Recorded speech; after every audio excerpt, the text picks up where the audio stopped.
Hello everyone, it's Old Guardian here. In this Hearthstone Mercenaries video, I want to talk about two mercenaries that I think every Mercs player needs.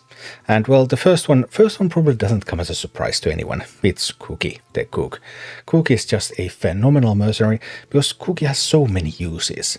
For one thing, Cookie can just sit on the bench in your comp and run the appetizers equipment. Appetizers, start of game, give friendly characters +9 health. Cookie sits on the bench and everything that you do is just so much easier. But that's not even nearly all, because Cookie's best ability, go fish. Summon a random fish for your opponent with a death rattle that benefits you. And this is really important in completing tons and tons of different types of tasks, because you can just keep summoning those fishes on the board. Fishes don't have any animations, they just passively sit there. So you can kill any opponents that were originally on the board, just have fishes sitting there, and then you can do whatever you need to do to complete various tasks. You can deal damage and you can kill them and all sorts of stuff, and it just goes really, really fast. Some people don't like to maximize the Go Fish ability, because once you max this, then when it's the ability is level 5, then when you happen to summon a Swordfish, there's multiple types of fishes, some of them heal, some of them buff you, and Swordfish deals damage, AoE damage to the enemies. And when it's maxed, then Swordfish AoE is 15, fish health is 15, so it actually kills all of those fishes. And then you have to go with something like Lady Anaconda, which gives Beast additional health when she heals them, so that then you can go over that. And that's a little bit troublesome sometimes, so some people don't like to max their Cookie and leave the Go Fish at level 4. But I'd rather have Cookie maxed, because then having Cookie maxed is still easier in some of the cases where you're actually using Cookie on the board, and you can still have workarounds for handling those awkward swordfish situations. And even that's not all, because Cookie's cooking, bleed to all enemies.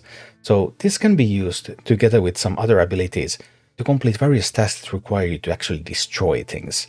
So you summon a board full of fishes, then you make them bleed, then you can use an ability that would not necessarily otherwise kill them, and then the bleed is going to finish them off. That's really helpful. For example, Samuro, destroy 40 minions with Whirling Blade. You make a board full of fishes, you make them bleed, then you Whirling Blade.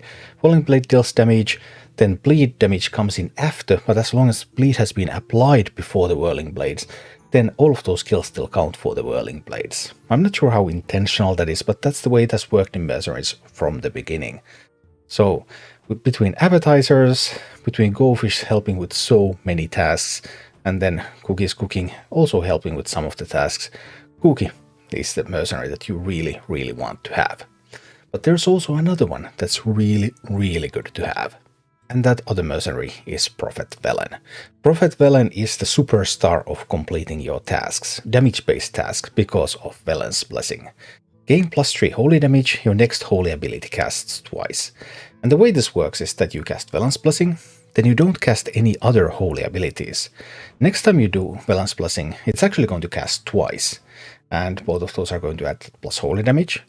And if you still don't cast any other holy abilities, next time you cast Velen's Blessing, it's actually going to cast 3 times. So those repetitions stacks. And then each repetition also gives you more and more holy damage. So between 6 and 9 times with Velen's Blessing, and then you blast something with Splitting Light, and that deals 900 damage. So this is a very simple way to complete 900 damage to fighters, 900 damage to protectors, 900 damage to casters. All of this just going to heroic 1/1 and blasting away.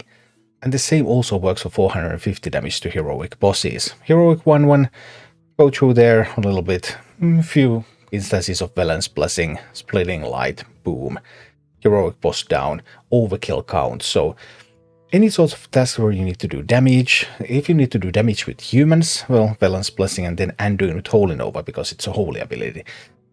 It's just, Velen is so incredibly strong in all of these damage-based tasks and makes them trivial, makes them really fast. There's just, nothing is as fast as Velen when it comes to completing those tasks. There are various workarounds. You can try to use like Tyrande, but Tyrande, Elun's Grace, there's still a little bit of problem that, okay, it makes the ability repeat, but it doesn't add damage. So the unique feature of Velen's Blessing is that the same ability that stacks up those ability repetitions also stacks up your damage, and that just is not found anywhere else, and that is what makes Velen so incredibly good, and the second mercenary that every Mercs player should have. Thank you for watching. If you enjoyed the content, please click the like button, subscribe to my channel, and check out my Twitch channel.